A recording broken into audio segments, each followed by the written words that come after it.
اے دوست تجھے کیا معلوم بازار میں وہ کپڑا پہنچ چکا ہو جسے تیرا کفن بننا ہے. اے دوست تجھے کیا معلوم بازار میں وہ کپڑا پہنچ چکا ہو جسے تیرا کفن بننا ہے. انسان شادی بیاہ میں مشغول ہوتا ہے اور اس کو نہیں پتا ہوتا کہ قبر تو میں کفن کا کپڑا پہنچ چکا ہوتا ہے. اللہ اکبر کبیرہ.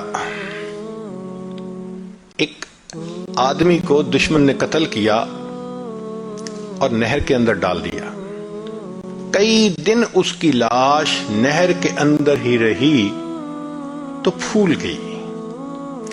ایسی پھول گئی کہ جب اس کو نکالا گیا تو پتہ نہیں چلتا تھا کہ یہ کون ہے کون نہیں. پہچاننا مشکل تھا. یہ بھی پتہ نہیں تھا کہ کس شہر کا ہے. چنانچہ پولیس نے کاغذی کارروائی کر کے جو قریب بستی تھی اس کے عالم کو کہا کہ بھائی آخر مسلمان ہے، آپ اس کو نہلا دیں، کفنا دیں اور دفن کر دیں، ہمیں تو اس کے وارث کا کوئی پتہ نہیں. لو جی، امام صاحب نے بستی والوں کو کہا کہ لوگوں نہلا تو میں دوں گا، میرے پاس کفن کے پیسے تو نہیں ہیں، تو کفن کے پیسے دو. دیہاتی علاقوں میں لوگوں کے پاس کھانے پینے کے لیے چیزیں تو ہوتی ہیں، سپینڈنگ کیپیسٹی نہیں ہوتی، کیش نہیں ہوتا. انہوں نے کہا مولانا اعلان کر دو مسجد میں. بستی میں اعلان ہوا، لوگوں لاوارث نعش ہے، کفن خریدنا ہے، اس کا چندہ کرو. کوئی 5 روپے لایا، کوئی 10 روپے لایا. آدھا گھنٹہ اعلان ہوتا رہا لاوارث نعش، اور پھر جا کے پیسے پورے ہوئے تو اس کو کفن دے کے اس کا جنازہ پڑھا کے اس کو دفن کر دیا گیا. پولیس اس کی تفتیش میں تو لگی ہوئی تھی.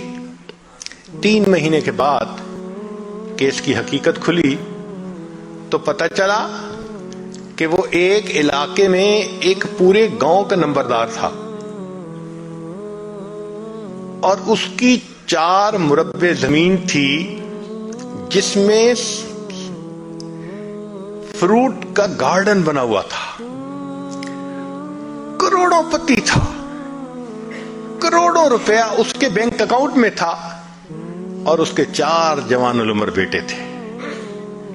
4 بیٹے ہیں، کروڑوں پتی ہے، بینک میں کروڑوں روپیہ ہے، لیکن اس کو کبھی پتہ نہیں تھا جب میں مروں گا میرے کفن کے لیے آدھا گھنٹہ چندہ کیا جائے گا.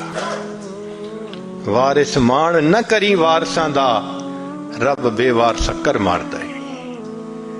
فرماتے ہیں کہ اے وارث تو اپنے وارثوں کا مان نہ کرنا، اللہ تعالیٰ کبھی کبھی بندے کو لاوارث کر کے مار دیا کرتے ہیں. کیا پتہ کس حال میں موت آئے.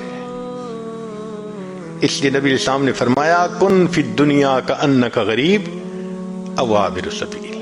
دنیا میں ایسے زندگی گزارو جیسے کوئی مسافر ہوتا ہے یا جیسے کوئی پردیسی ہوا کرتا ہے.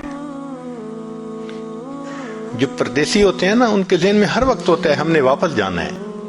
ہم بھی یہاں پردیسی ہیں.